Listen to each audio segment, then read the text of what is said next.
In his teaching on divorce, Jesus claims that the circumstances that allowed for divorce in the Mosaic Law were due to the hardness of heart of human beings after the fall. These laws were conditional, Jesus said, not God's intent from the beginning of creation. Jesus cites passages from Genesis that reflect the human condition prior to the fall from paradise. In the garden, God made them male and female, with the intent that a man leaves his father and his mother and clings to his wife, and they become one flesh. In his teaching on marriage, therefore, Jesus is directing us to the beginning of time prior to human sin. What are the grounds for Jesus' statement that his followers are once again in the time of the beginning?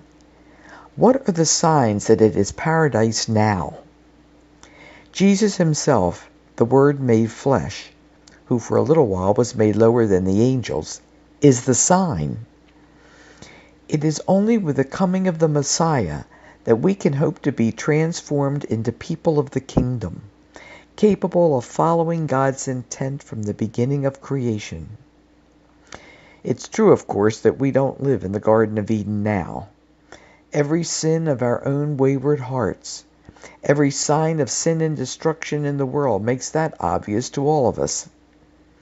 And yet, Jesus tells us that the conditions have changed. The end time has been inaugurated with the coming of the kingdom, because the Messiah came to live among us and to allow us to follow his way. For this reason, Jesus is not ashamed to call them brothers and sisters. Jesus, our brother, has come not only to bring us to our true native home, but to show us how we must live there. The pathway home was not obvious to Jesus' first disciples, who asked Jesus again about this matter of marriage and divorce. Jesus instructed them further regarding these things. But one might argue he instructs them more significantly by indicating the change of heart necessary to enter the kingdom and to live according to the ways of the kingdom. The kingdom is about transformation. It's about conversion of intellect, heart, and soul. At the end of the discourse about marriage and divorce, the disciples want to send away people who are bringing children to Jesus, and the disciples spoke sternly to them. This, however, is not the way of the kingdom, but of the fallen world. Jesus was indignant with the disciples, saying, "Let the little children come to me. Don't stop them, for it is to such as these that the kingdom of God belongs. Truly I tell you, whoever does not receive the kingdom of God as a little child will never enter it."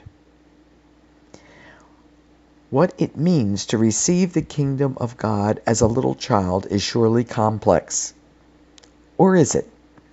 Is Jesus' point that as little children accept Jesus and the ways of God with vulnerability, openness, freedom, innocence, guilelessness, not to gain anything, not to calculate wins and losses, but simply to accept the kingdom for what it is, so we must accept the kingdom? If we are being taken back to paradise restored, then we are being taken to a time of primal innocence, in which the love of the other, in marriage as well as all of our other relationships, is grounded in God's perfection.